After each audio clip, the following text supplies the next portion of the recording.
Anthony, thanks for listening. Hit that subscribe button, by the way. Hit that. This is how you pay us, okay? Michael and Forrest, in my honest opinion, I feel Hurricane fans at the beginning of the season were being unrealistic, expecting we were going to blow out every point. That's me. That's me. After they won, yes, I know they're going to be in tough games, but I said this at the beginning of the season. No matter what I predict, there will be more blowouts than there are close games. There's 7 games in. What is there? 4 blowouts and 3 close games, right? Mm-hmm. Yeah. I've always held it. There will be more blowouts than there is close games. And a lot of you in the comments kind of making fun of me now. Y'all are like, you said the last 2 games they're going to blow them out. Look, they were on the verge when it was 31-17, just like the week before. Yeah. It was on the verge of a blowout. Yep. Who knew they were going to run the ball back? Who knew Mark Fletcher was going to fumble the ball back-to-back possessions? If that didn't happen, and I know it's a lot of ifs, if, like my dad said, if frogs had wings, they wouldn't bump their butts on the ground. He always used to say that. Look, if they didn't have those 2 possessions back-to-back like that, it would have been a blowout. Yeah, but we keep saying that every week. Forrest. Yeah. We said that for 2 weeks. Okay. We said it for 2 weeks. Maybe I have to go back and check the tape, but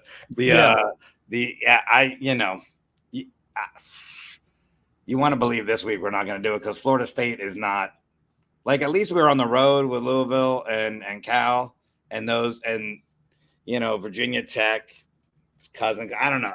There's no excuse this week. We're playing at home against what should be an fair. The excuse is it's FSU. That's the excuse. And you know what I'm gonna do? Yeah. I'm gonna just do this right now. Anybody in the comments, and you have all the way till kickoff on this podcast. On this podcast, I will Venmo somebody $100 who gets the score exactly right. The first person to hit my timeline with the right, because I can see what time the comments come in. So the first person to hit my timeline with the right score has to be exactly right. And you're first on my timeline with that score on YouTube, because we can check what time things came in. I will Venmo you $100. Everybody start dropping your scores. And this is all the way to kickoff. You got all the way to kickoff. Only one entry. All right. And you have to be subscribed to the pod because we can check. We already got one in here. We already got one.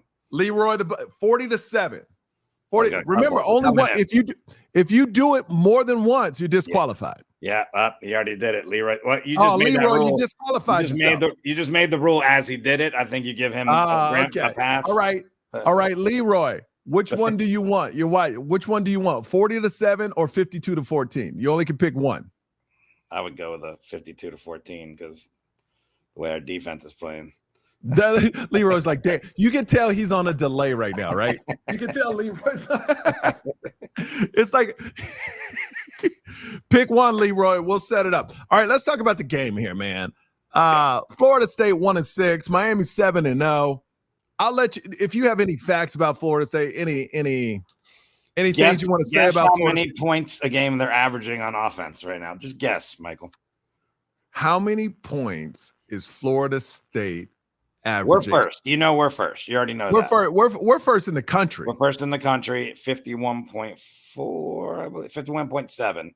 We're first. I would say Florida State is probably averaging like I've been watching their score. They don't score a lot of points, so maybe like 15, 14 points.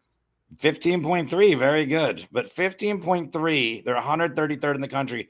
I can't remember a Florida State team that was averaging 15.3 this far in the season.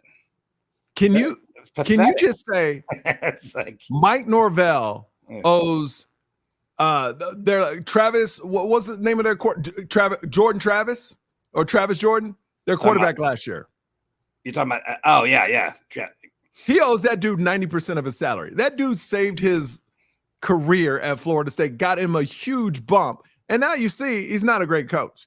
3 out of the last 5 seasons, they've had terrible records. I think like in 3 of the last 5 seasons or 4 of the last 5 seasons, all you Great Cane listeners that listen to this podcast, you can correct me if I'm wrong, but I think they started 0-2 in 4 of those seasons, or 0-3, or something crazy like that. Something crazy like that. Well, Jordan Travis, thank you, Anthony.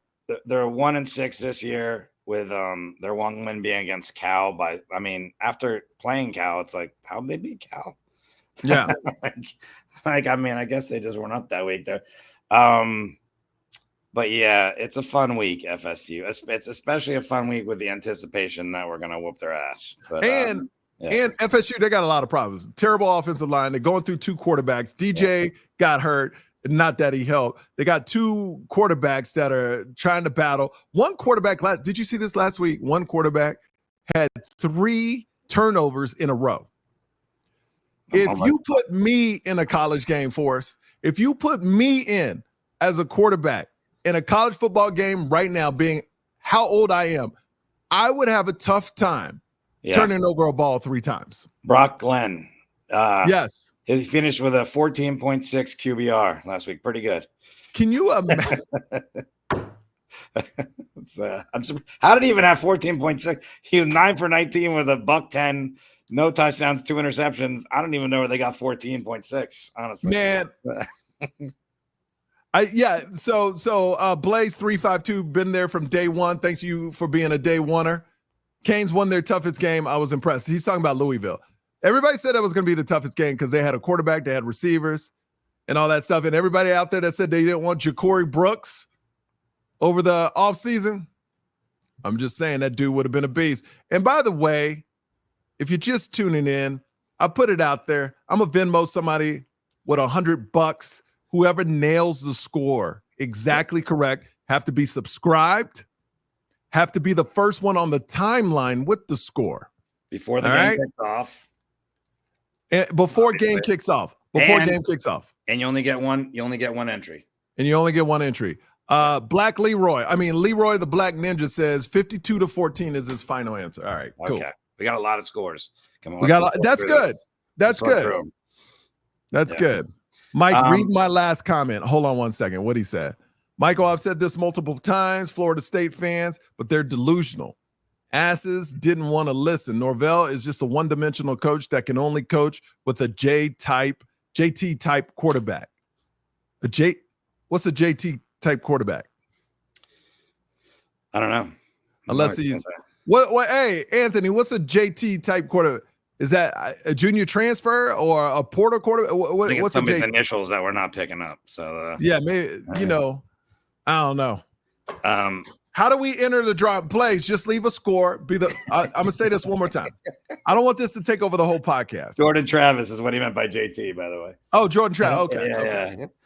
We're so not cool anymore. And by the way, Blaze, I'm gonna say this one more time. I'm Venmoing somebody $100 before the game starts. You got all the way to the game starts to drop the score of the game. Only one entry. If you put 2 in, erase 1. Only one entry. If I'm missing any rules here for us, let me know. Only one entry, have to be subscribed, have to do it before the kickoff. Anything I'm missing for us? And it has to be the first. If there's 2 of the same scores, it's whoever put it in first. It's whoever put it in first. Yeah. All right. Well, I'll put that in the description in there too. Yes. Will you put that in the description? Cool. Yeah. Cool. All right. And you have to be subscribed. Hit that subscribe button. All right, Forrest, what else we got on Florida State? Let's talk. Is there any positives? One more thing before we get into Florida State too, just because everyone that hates the Miami hate is strong right now. It's my gosh. Yeah. So strong. It's very strong across the announcers, the rankings. I don't even, that's a whole episode. I don't want to get into the ranking thing. It's ridiculous, but that's fine. So, but we've sold out on the road every game. Not only have we sold out every game, the Cal game was, I think, the largest attendance of a non-Pac-12 or whatever their conference to be. Yeah. In however many years, Louisville will sell out. Everyone, South Florida. When was the last time they sold out a game? I don't know. I haven't checked that, by the way. Maybe they do sell out, but people love to come hate on the U. And the other thing is, we're even trend setting when we're not the ones setting the trend. Everybody is. When did the upside down U start? You know what? Miami fans are mad about that, but I know UT because I'm from Texas. It was always the horns down. I like it. Do Yeah, it. we're Do it all you want. 7-0. It's great when we're winning and Yeah. they're doing this. It's like Nah. also this is dumb. It doesn't even look good. It's like No. your wrists don't go that way. It's stupid. No. It's like, hey, how you doing? Hey, no. Yeah, but anytime you're setting a trend just on the hate that you're receiving, you know you're doing something right.